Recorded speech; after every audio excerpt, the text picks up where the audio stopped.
Good evening, ladies and gentlemen. This is the summer Estill Development Alliance Community Forum. It's been a long time. We started doing these in 2019, and that was in the before times. As you can see, we've made adjustments in this new environment, but we will continue to move forward, and we'll get through this. So we have some things to celebrate this evening. We have some presentations to make and an announcement of a new project. And then we're going to be hearing from these gentlemen about technical education and what it means for our communities. We're actually broadcasting right now from the new Area Technology Center, and it is absolutely beautiful. So I'm going to do my best to hang with these brains here and not make a fool of myself. But first, we're going to do some presentations. Several years ago now, the EDA board came up with the idea of the Estill County Captains. The idea behind it is basically that there are a lot of folks who do great things in our community to improve the quality of life for our people, and they don't get thanked very often. So the idea behind the Captains was essentially a pat on the back. If this is new to you, the certificates read, whereas many individuals have done and are doing notable good works to benefit the people of Estill County, and whereas these works many times go unnoticed by those benefiting from said works, as well as the community at large, and whereas the mission of the Honorable Order of Estill County Captains is to recognize those who uphold the honor and traditions of Estill County, Kentucky, USA. Then therefore be it resolved that by duly adopted direction by the Board of Directors of Estill Development Alliance on this day, the 10th of August, 2021, I, Executive Director Joseph A. Crawford, do hereby bestow the honorary title of Captain of Estill County, including all rights and privileges to which are afforded upon these three folks, in recognition of outstanding contributions to improve the quality of life of the people of Estill County, and to publicly declare community appreciation of said contributions. That is a huge mouthful of basically saying, thank you, we appreciate you.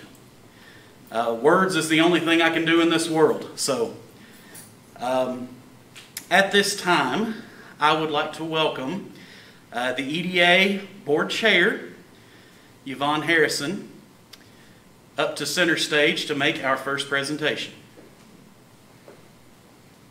Thank you, Joe.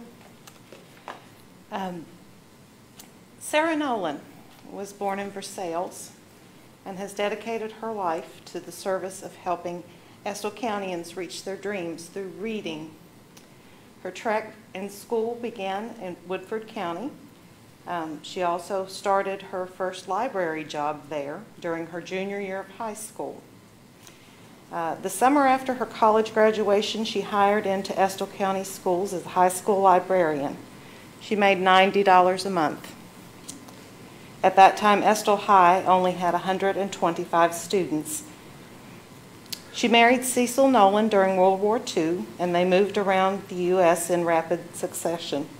And anyone in a military family understands what that journey is all about. She has worked in libraries in Germantown, Ohio, San Antonio, Texas, Fresno, California, and Eastern Kentucky University. After several years of traveling the U.S., Sara returned to Irvin and became part of Estill County High School's faculty in the library. At this point, Sara got behind the crusade of the public library, volunteering her Saturday afternoons to keep it open. Then, with the help of other volunteers, the library was kept open each afternoon. Next, the public library was offered a bookmobile, which would bring the library out to those throughout the county. Through the support and generosity of civic groups and individuals, library and bookmobile were in operation until 1967. In 1967, the Estill County Library was selected as a demonstration library. This meant the state would provide books, personnel, and advice about getting a library tax passed. This tax is what made it possible to build what is now our previous library.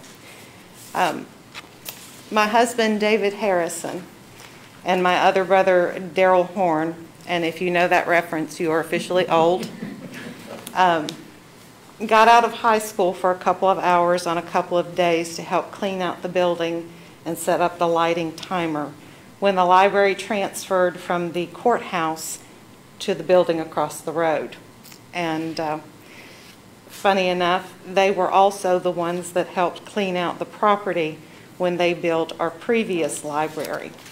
So I personally want to thank you for creating two avid bookworms that I love very, very much. And I thank you on behalf of many more avid bookworms that you have probably created. I would like for everyone to help me give a little shout out to a lady who has traveled around the sun 101 times here in a few days. Happy birthday to you. Happy birthday to you. Happy birthday, dear Sara.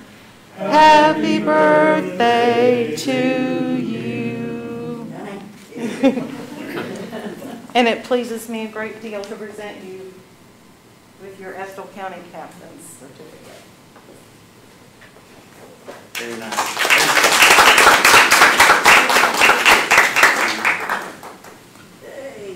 Thank you.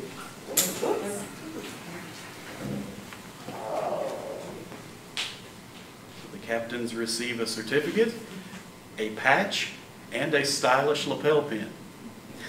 Thank you. A quality photograph. That's right. Thank you.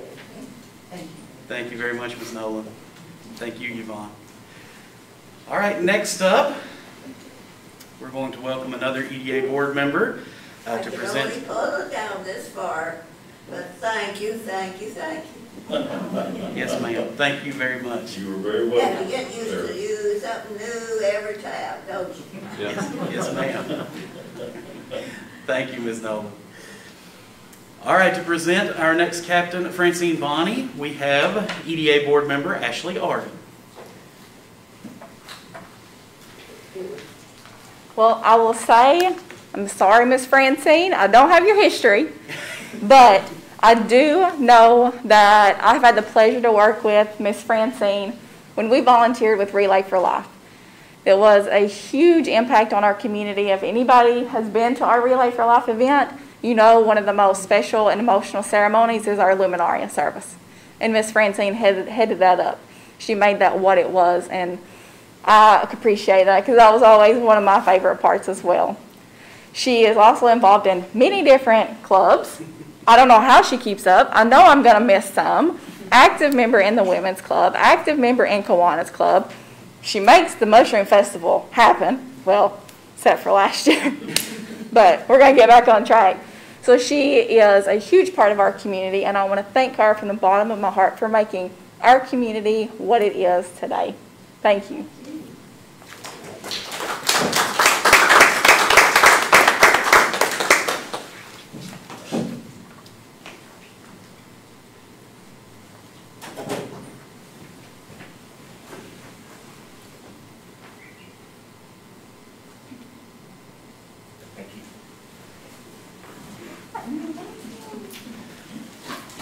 Thank you very much. I will say when when Francine was chosen, this event was supposed to be happening shortly after the 30th Mushroom Festival. So we've gone ahead, we've got it done, and we're ready for this coming April. So thank you very much, Francine.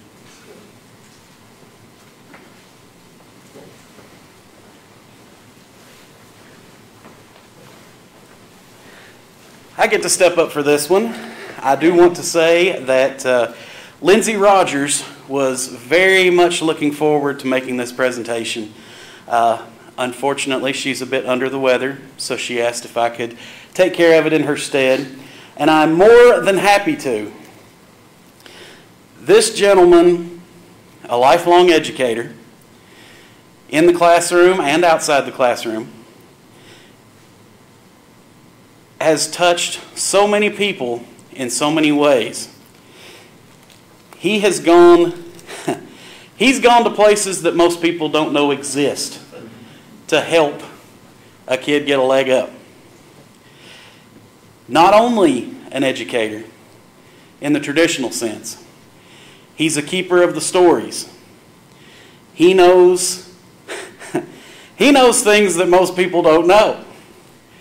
He knows parts of who we are that without him sharing those again would be completely lost to time.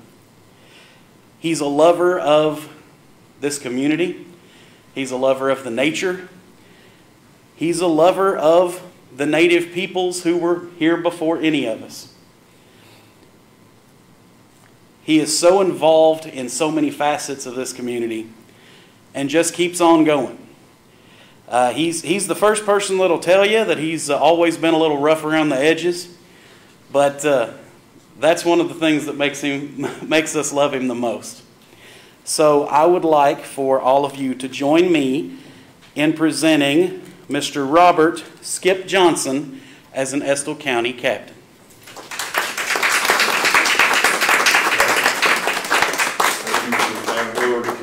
I'm quite humbled. I feel more like a private with these two ladies here than I do a captain. It's an honor to even be mentioned with Francine and Miss Noland. Thank you again. Yes, sir. Let's get a picture. It doesn't exist if there's no picture. Thank you. Thank you very much.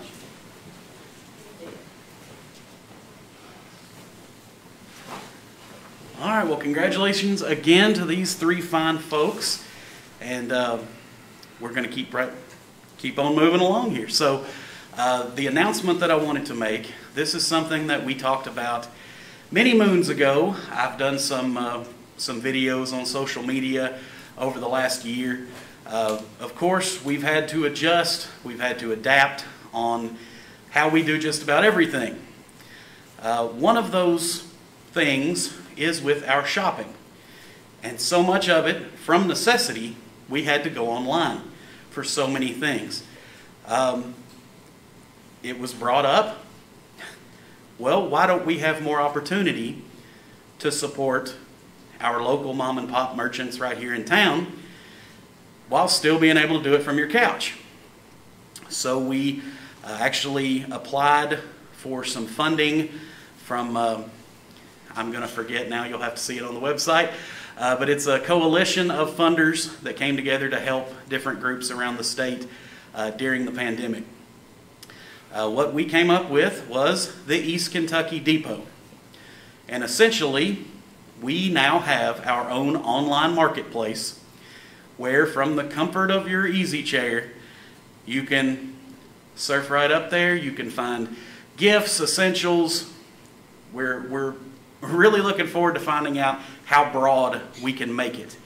But as of today, you can go to ekyDepot.com. We're just live, so there's just a few items, a few vendors on there. They were our beta testers to get open, but you can check it out. And in the coming weeks and months, you're going to be seeing a lot more merchants who are able to sell through this marketplace. So again, it's ekyDepot.com. Check it out, and then come back and keep checking it out, because more and more merchants are going to be on there. And I know it's kind of weird, but you can live right down the street from a store and you can shop there just like you can with all the big websites out there. And we're excited about what's coming up next with that. So check it out. I want to give a shout out to our I guess, marketplace builders. That would be Alight Marketing, Jess Stevens and Sean Howard, local. They're right out on Red Lick, and they have done all the heavy lifting for building this. So check it out, ekyDepot.com. It's been a long time coming, and trust me, there's a reason that not just everybody can do this. There's a whole lot to figure out to make it all work. So there you go. I got that. Now it's time to get to our panelists here. I am joined by Mr. Hall, the principal here at the Area Technology Center, Mr. Saylor, superintendent for Estill County, Mr. Yost, the principal at Estill County High School, and Dr. Orr, the superintendent for Powell County Schools. Thank you, gentlemen, for joining us this evening. Thank you. And hope none of you start to mutter about me under your breath, because the mics will pick it up. Just know that. I'm not exactly sure how we want to deal with this, because I know that all of you are going to have views on the answers to some of these questions, but feel free to just work it out amongst yourselves who wants to answer. First off, for those folks watching who don't know anything about technical education, exactly what is an Area Technology Center? Where we start? They're all looking at you, Coy. So an Area Technology Center is, usually it's the word, so usually it supports a wide area of counties. Some do, some don't. So I came from Clark County, so we only serve Clark County students. So with Lee County, where I'm from, that school's ATC, it serves Owsley, Wolf, and Lee County students, and ours is going to serve Powell and Estill County students. And then if there's opportunities later on, then we can serve other counties too with the programs that we have. And so an Area Technology Center also provides technical education that's not normally housed in a high school building. So there's other technical programs, career technical education programs that are unlike ag. There's a lot of those in your high school systems. Business classes are usually in your high school. JROTC, that's still career technical education. So, the programs that we have here, which are unlike those, and then also Powell has several programs that we don't have here. So we're able to serve or provide classes in diesel technology.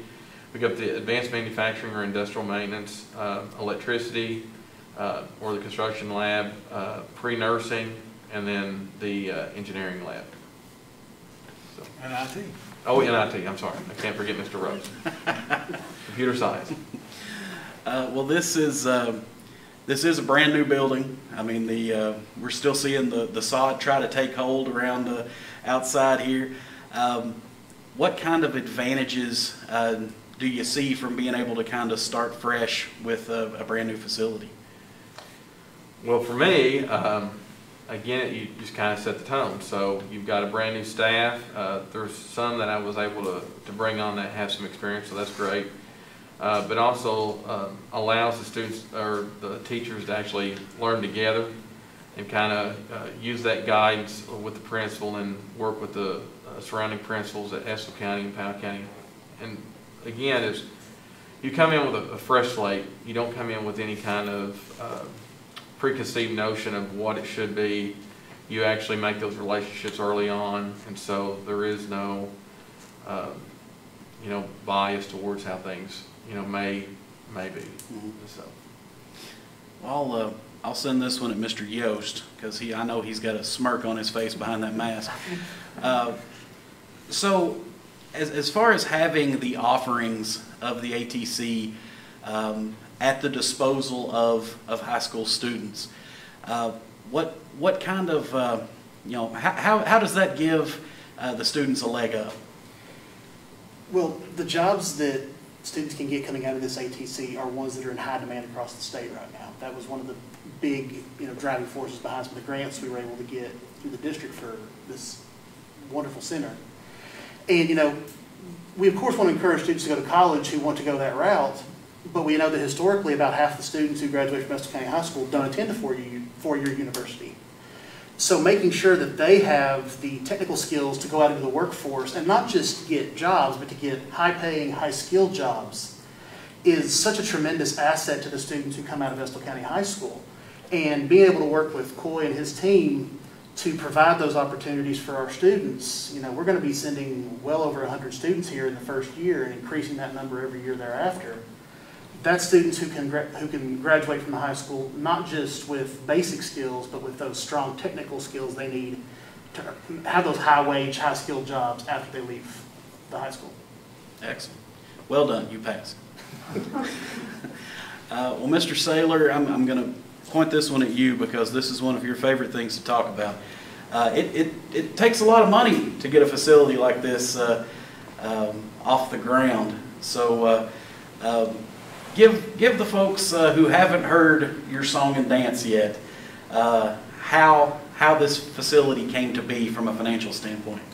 Well, Joe, first of all, I think the first thing that we would need to talk about, and the first group of people we have to think would be the citizens of Estill County. I mean, because without the passage of the facility nickel tax, this facility wouldn't have been possible. It's well documented over time that upon my arrival, we had less than $1 million in our building facility fund, and really were not able to do anything to help improve the facilities that our students were attending. So that became one of our first priorities, was to go out and try to convince the public that, hey, if we want our students to have first-class educational facilities, we're going to have to make that investment. And if you will make that investment, then we will be able to see good things happen. So automatically, the passage of the recallable nickel by a school board that was, quite frankly, we had 3 ladies that stood up and said, we're going to give our kids what they need. And those 3 ladies, they stuck together, they passed the recallable nickel. As you know, it went before the taxpayers. We went out, we held community forums. I went to Kiwanis, I went to the Cattlemen's Association. We had held town forums at the courthouse to tell everybody this is what we're going to be able to do with this influx of revenue. And the people agreed with us. And with that passage, we automatically went from having less than $1 million to over $20 million of bonding capacity. But we also knew that there was a lot of projects that we wanted to do. So we knew that we were going to have to seek other funding sources. And of course, that the second step was the Work Ready Skills Initiative grant. As Mr. Yost just mentioned, part of the priorities of that grant was to address the need for the high demand, high wage sectors that's in this part of the state and across the state as a whole. The 5 major programs that's being offered in this building, besides the engineering program, which has multiple different levels to it that's going to give students opportunities, there will be over 50,000 jobs within a 50-mile radius of this building in the next 10 years. That's huge. That's a lot of jobs when you think about that. And if you think about the number of students that's going to Estill and Powell County, because we're similar sized high schools, we're almost sister schools in a sense in terms of our size and our people and the community itself, we're basically one and the same. So with that being said, if you look at that, not only are we going to have a lot of students that be able to attend here, but we're going to give them the opportunity for some high-wage jobs.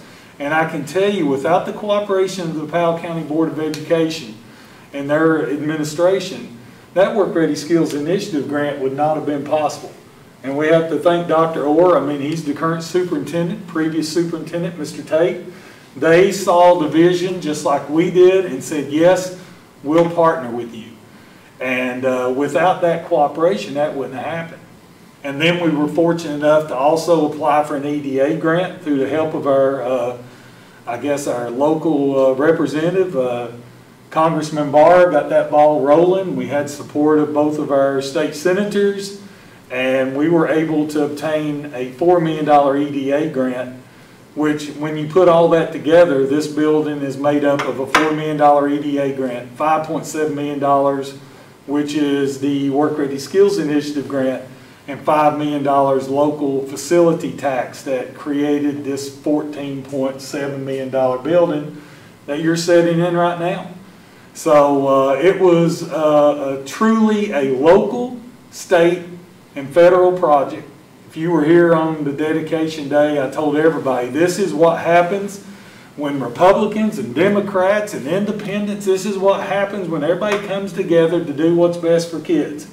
And when we can do that, this right here is what can happen in this state. And I'm very appreciative of that. And that's why we're sitting here today, Joe. Yeah, I should have just waited and asked him a question last, and then just say, okay, Mr. Saylor, just take off. Because he took about 5 of my follow-up questions, but thank you. You're if nothing if not thorough. Joe, if you don't mind jumping in while there's a pause, I'll just kind of follow up on some of the things that Coy talked about in terms of the opportunities for students. Now, our Powell County students will take a bus down to be able to enjoy the opportunities provided here, but I'm going to come at this from a slightly different direction for a minute. I've only been in Powell County for about 3.5 years, but if my math is anything as good as Mr. Saylor's is, in the last 2.5 to 3 years, I've hired 14 positions that students coming from this technical center in the future would have had some early learning, partial credit, and even full certification to come into those jobs in my school system. So while I'm excited, first of all, for the benefit that an opportunity like this affords our students, as an employer, I'm excited about the opportunity that this provides our school system. We are the largest employer in Powell County, and so for us, this is a good opportunity for us to create that workforce that we ourselves need within the system. So we see it as being beneficial from all directions. Well, that's amazing. And in talking about from an economic development perspective, workforce development, this is our future. In all honesty, because you know, the private employers that we do have, they need qualified folks, and that goes for Powell and Estill, to keep everything moving forward and to grow. So so excellent points there. Thank you. Well, Mr. Saylor, so we're currently sitting in part of the Carhart Tech Center. So as far as kind of that next phase, you got the building and you got the teachers and the administrators. As far as kind of getting that extra touch and those community partners, would you like to talk about them just a bit? Well, I tell you what, we're very excited about what we were able to do to put together a coalition of community partners that help sponsor each of these labs. And notoriously, and Dr. Orr can speak from this with their state-run facility that they have there in Powell County, there's not a lot of funding that's provided by the state and through KDE for the operation of these facilities. So we knew that going in, so what we wanted to do is try to tie local businesses in both Powell County and Estill County into these facilities and say, hey, we're going to try to help provide workers for you, so how can you possibly help us to be able to meet that gap that Mr. Hall is going to be facing, and it's faced throughout the state. So as Joe just said, and appropriately he's got on the Carhart shirt here. Every day. We are in the Carhart Advanced Manufacturing Lab, and it's sponsored by Carhart. And if you've been reading the local papers lately, you know that Carhart made a $100,000 donation over the next 4 years for the operations of this facility.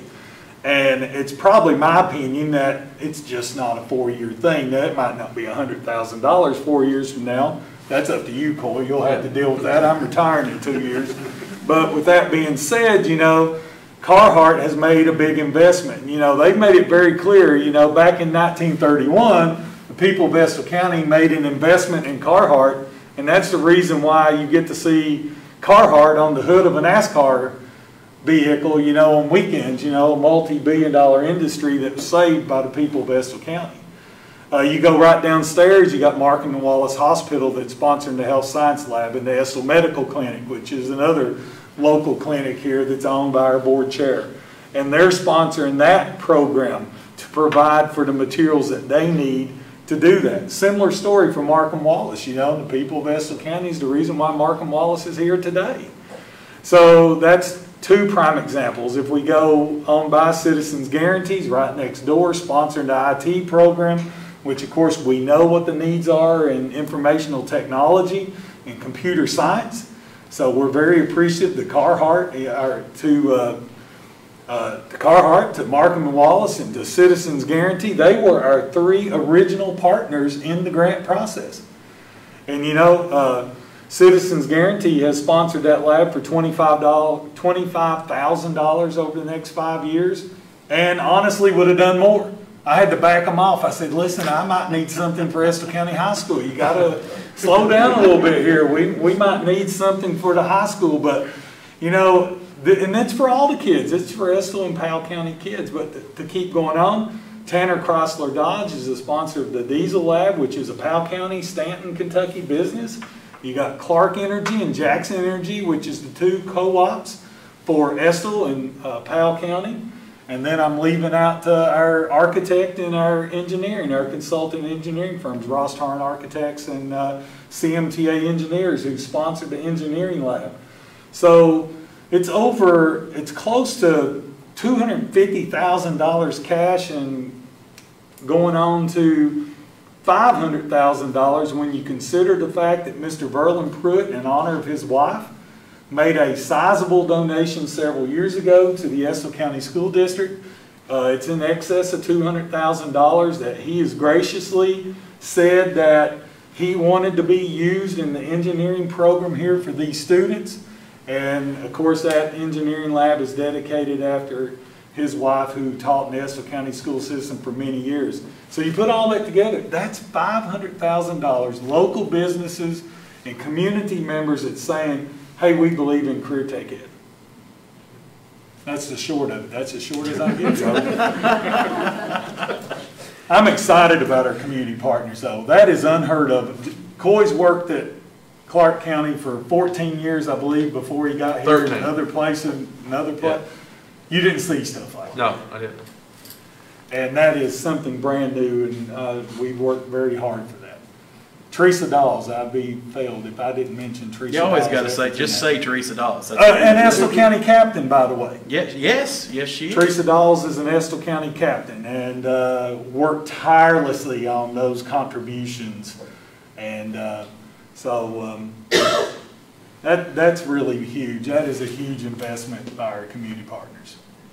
Okay, well done. You can take a rest. Dr. Orr, I'd like to ask you just a little bit more about the regional aspect of this. You know, it's always kind of a joke that we have that aside, you know, we'll be enemies on the football field, we'll be enemies on the basketball court, but you know, the rest of the year, you know, we're all cousins. You know, when you get right down to it, just depends on which side of the Red River or Furnace Mountain that you're on. So what kind of future opportunities do you see actually being able to bring our student bodies closer together? Well, I checked just before I left the building this evening and checked again with Mr. Hall when I got here. From the way it looks right now, we've already got 49 students who will be coming to Estill County when we get started up next week to be a part of the technical center here. And they're going to be participating in one of the programs that'll be up and running. And it'll just take a little time for us to get more thorough coverage and more kids here.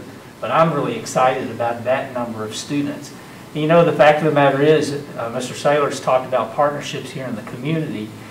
I'm confident that as our students come here and work in partnership side by side with the Estill County students in these classrooms and in these labs, those same kind of relationships that we see having been formed in the community over these years past are going to form in the relationships between our kids as well.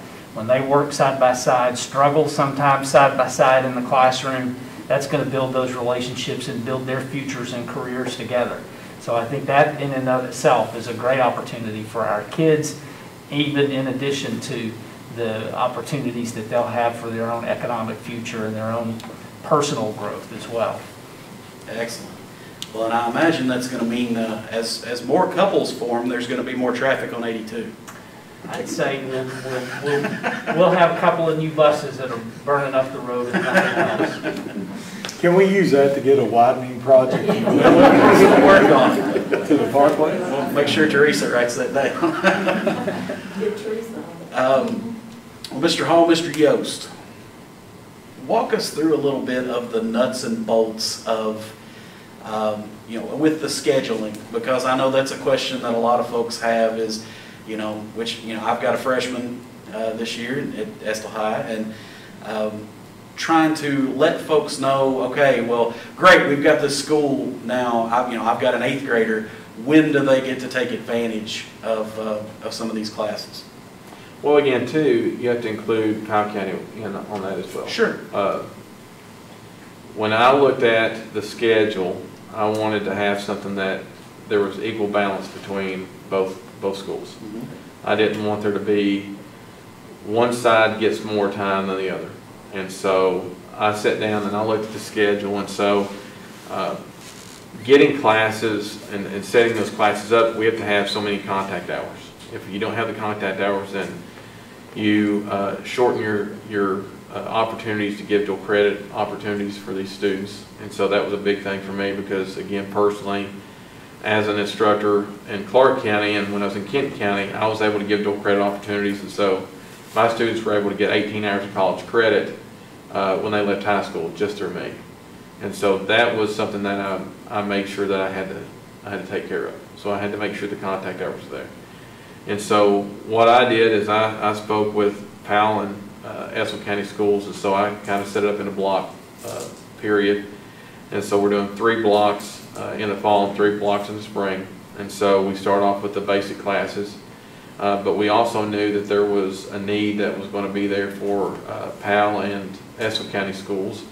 And that was a relationship that we had. And so, they have an allied health program. And so I knew that there was going to be some students who needed the capstone class that we were able to provide for the nursing.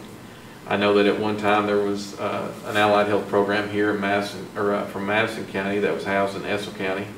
And we had those students, and I knew I had to take care of them too. And so I made sure that, I took care of those and I had those kids in the forefront. That sounds like a nightmare of a spreadsheet.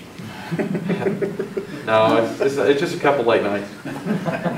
And so, but again, those were relationships and partnerships that we had to talk about. We had to, make sure that, and again, we, were so gracious with Mr. Orr, we had to look at logistics for their transportation.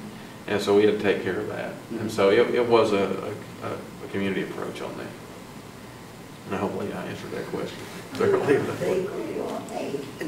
It's been a really a unique challenge, I think, and I would be completely, you mentioned Teresa Dawes with your all's work, I would be completely missing the boat if I didn't give Lauren Rader and Callie Rogers, my guidance counselors, a ton of credit on this, because they have worked tireless hours to construct and reconstruct schedules so that as many students as possible can be up here to take advantage of the opportunities. Because I know when we first started our discussions with Powell County as well, we talked about having a block for seniors and a block for juniors.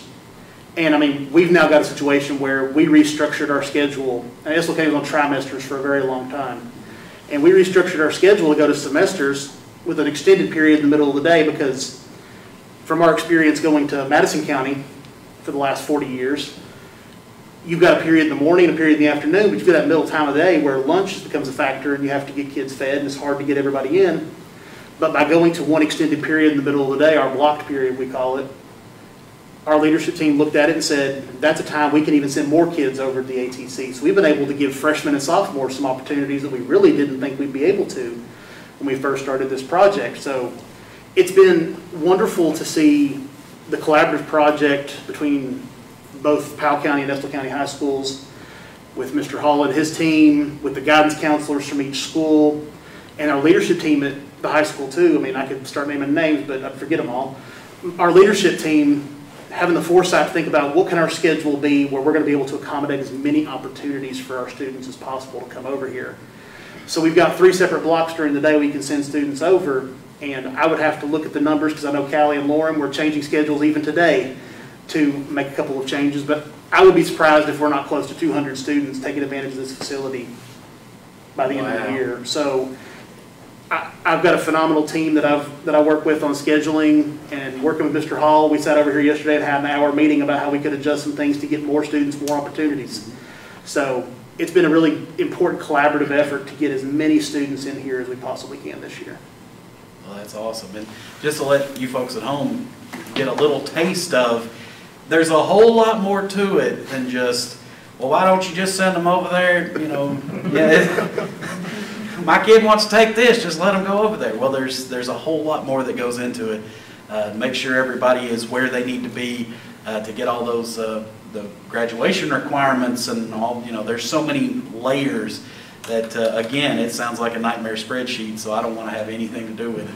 Well, Joe, I know that Dr. Orr, I know that they're having to work even with the transportation end of it, but he can speak to this as well. I think it's important to understand that we've even reached out to them if it makes it easy, that they've got a kid that needs a math class and they're going to be here. We don't care. They can walk right across that pedway and take a math class or take an English class here. They're our kids. All these kids are our kids. Our future depends on all of them. So I don't know if he wants to add something to that. I know it's a unique, different circumstance for them. There's a book that some of you may have heard of that has been both an inspiration and a challenge to me over the last several years. It's by Peter Block, and the title of it is The Answer to How is Yes. And I think that's been the attitude of both of these school communities, that if there's a question, it wasn't a matter of whether or not we could do it, it was a matter of how we were going to get it done. And so that partnership has been very real among the folks at the table and working with us to make that happen. But we will have our buses running kids down and back, and we've got that schedule worked out. And just as we figured, it wasn't going to be as hard as it looked from the distance, but as we get up close to it, we were able to get those details worked. And you know, the state's flexible with us on how that time works and is used, and so we appreciate that. But the bottom line is we're glad to be able to bring our kids down here and have them be a part of this as well. And those counselors that Powell, Christy Markham, Christy Todd, they've been great too. We can't let them be not named. Sure. For it. We've had a great set of teams working together on it, and I appreciate everybody's investment in that.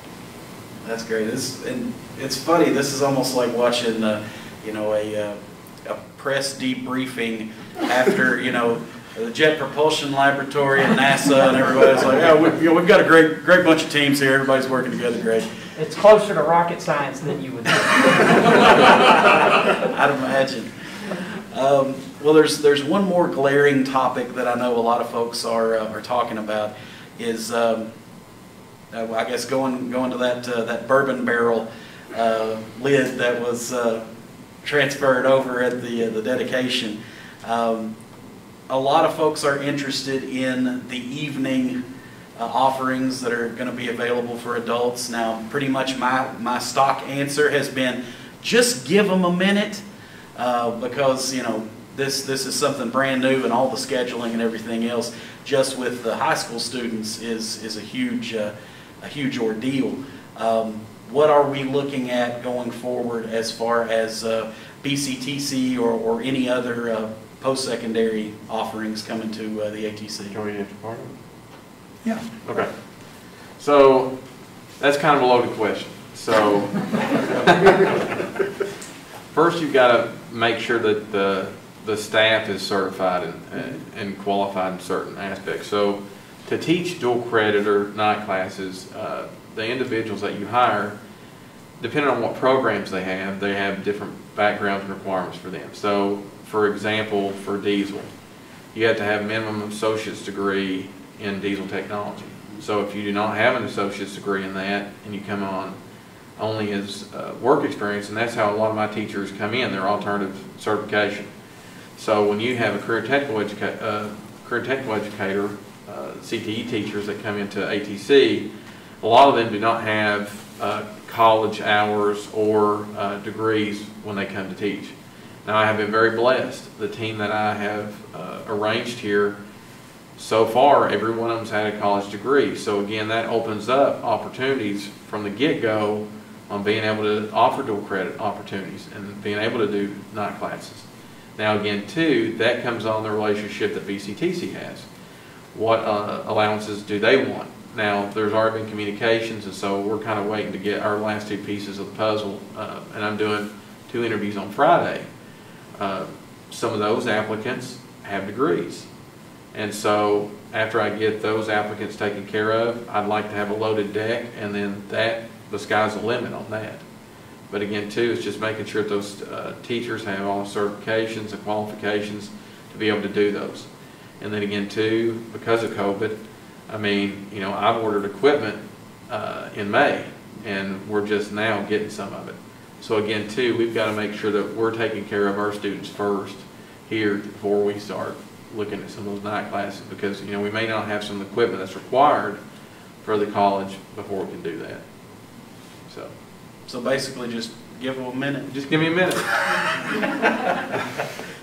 I'll tell you what, you heard the president of BCTC here during the dedication ceremony, and they are very excited. They've got a team that is willing to do whatever it takes. You heard him say, whatever it takes, we're here to make it happen. And it is going to take a little while. We've got to get the secondary end lined out. But I think if the right people, in terms of the certification process works out, I think BCTC is ready to move as soon as they can. I think there's a possibility, and Coy might not want to hear this right now, but I do think there's a possibility that possibly spring semester, there could possibly be adult classes. I'm not teaching them. So. Here, you know, at this facility. It's just going to take a little time to work out those details. But BCTC, they've given the ceremonial $1, you know, lease fee to be able to operate this facility in the afternoons, and they can offer whatever classes they want to. There's room for even gen ed classes if they want to offer those. We've not shut our doors to Eastern or Moorhead if any of them want to offer evening classes as well. It's just the fact that BCTC, they got out in front and they were willing to say, we're going to be that partner. And I know that I believe it will be a great opportunity, and as that goes on, the adult ed programs that for displaced workers, those opportunities are out there as well, and BCTC is willing to get involved in those grant programs and those federal initiatives that would do that. And I know that our kids are are excited about those dual credit opportunities. I'm sure yours are as well, Dr. Orr. Absolutely. And a lot of times too, I mean, something that a lot of people don't think about, this is me personally, I had students, because I used to teach for BCTC as an adjunct faculty as well, and I had students who got to keep me as a high school teacher and then come back to me at night and work on an associate's degree. That's cool. And so, you know, they got to see me in the secondary side and the post-secondary side. There's that relationship you already have with that individual, and so then they just take their gen eds, and it's not like they're walking into a room that they don't know anything about. And again, too, that makes a kid more comfortable with seeing that, you know, going to college is, you know, you're able to do that, and it's, you know, you can acquire that because you're still with the same person that you're with, right, that you feel comfortable with. That's so neat. And I think in addressing some of those additional opportunities that are coming down the line, I want to reiterate that just to let folks know if they're excited about it, just hang on a minute, because we still got to get some things lined out, but it's coming.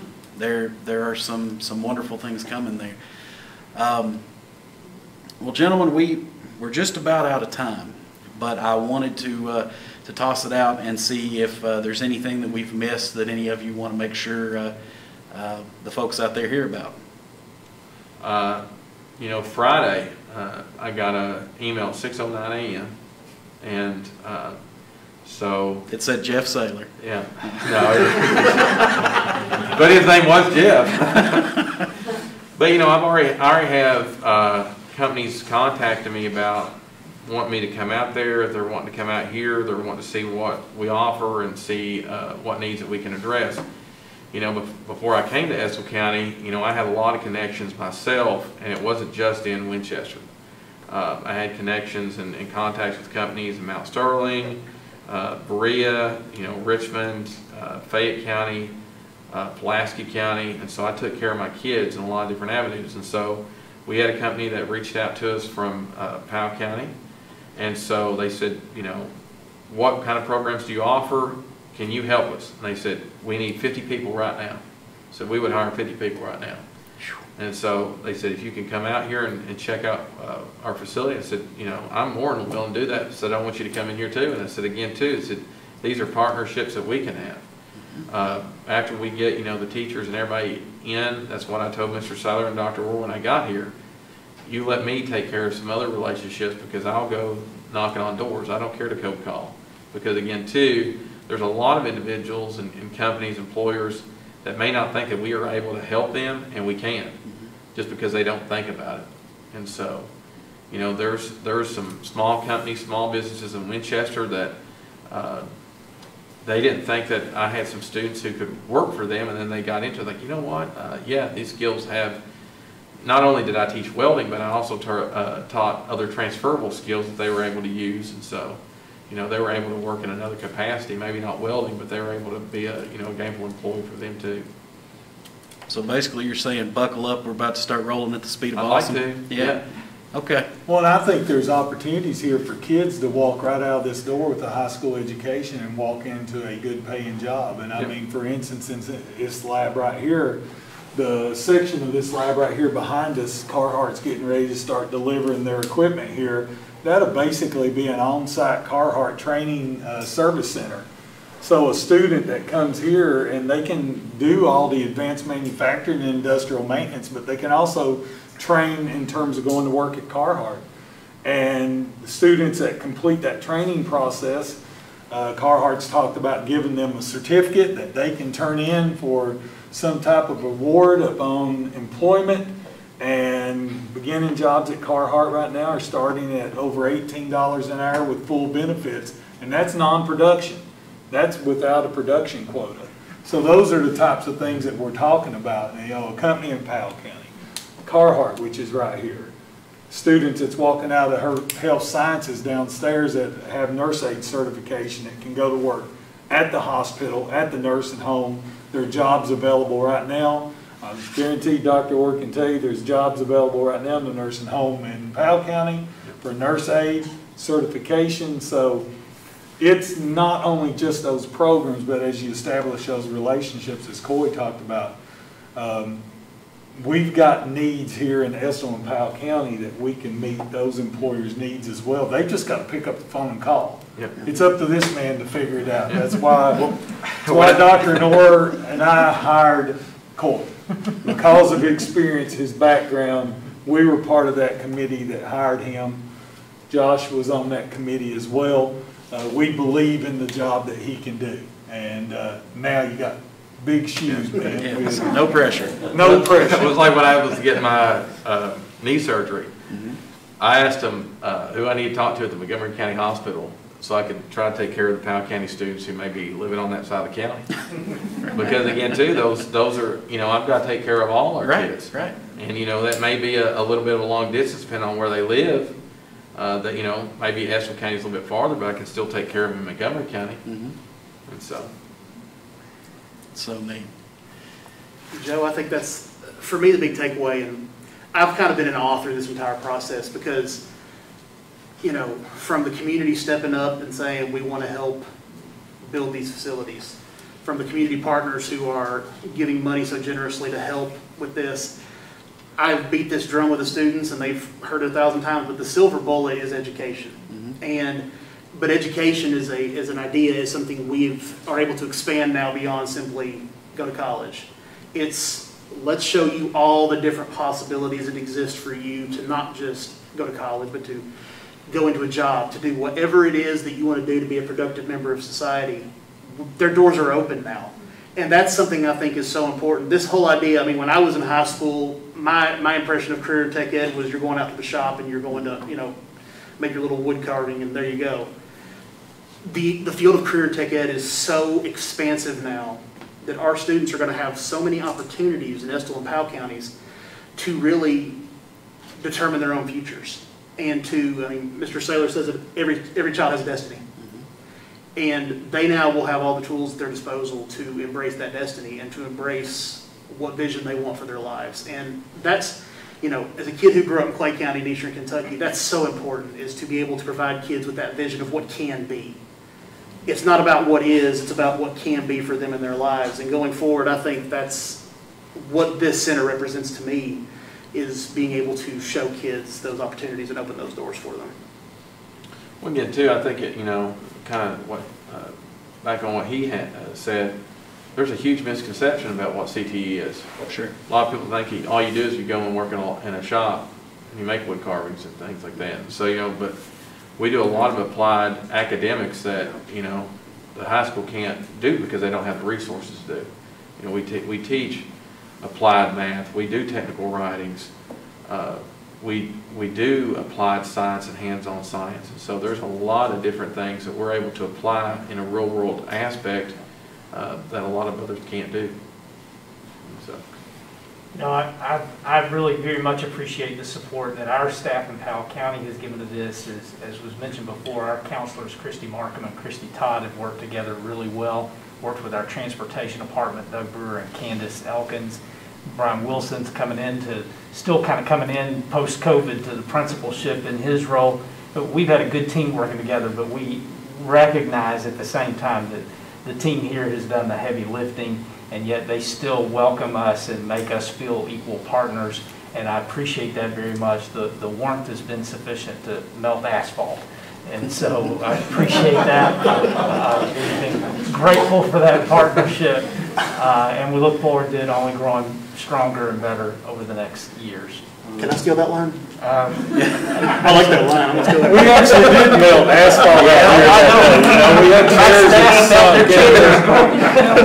That's pretty good. I think that's a good note to wrap up on. Dr. Orr, Mr. Yost, Mr. Saylor, Mr. Hall, thank you very much for taking time to talk to us today and answer some of the questions that I know a lot of folks have had. There's going to be more questions, so we'll probably have to do this again at some point in the future. But I thank you for coming and doing this tonight. And to all of you all, I just want to say, if you didn't hear the excitement and the passion in these gentlemen's voices, then you might want to rewind and check it again. It is incredibly apparent that not just these four, but so many people in these two communities that are pulling out all the stops to make sure that our kids have everything that they need to be successful going forward. And so not just to you all, but to everyone you represent, I thank you for that. We've got a bright future. Yeah, go ahead. Give them a round of applause. And with that, we are going to wrap up. I want to say again, congratulations to Francine, to Skip, to Ms. Noland. It's been wonderful. I'm glad we were able to give you all a little pat on the back because you deserve so much more than that. And we appreciate you all. I also want to say thank you to Ashley and Yvonne for presenting for us tonight. I want to say a big thank you to Mr. Ethan Moore. He's the silent one in the back, running the cameras, running the sound, making sure that everything is moving the way that it's supposed to. And he always does an amazing job, and so he deserves our thanks as well. Yes. the voice of the engineers and the pirates. Right, that's right, that's right. What I'll leave you with is, I talked about the passion and the excitement there. Remember our educators and school administrators, everybody going forward. Things are getting kind of wonky again, and these are just people, and they're doing the best that they can. So please give them the benefit of the doubt when it's needed, and let's all stick together and move forward together. But as for now, I guess I will sign off. Thank you all very, very much, those of you in attendance and those of you watching at home. And hopefully we'll be able to do this again soon. Good night, everybody. Thank you, Tom.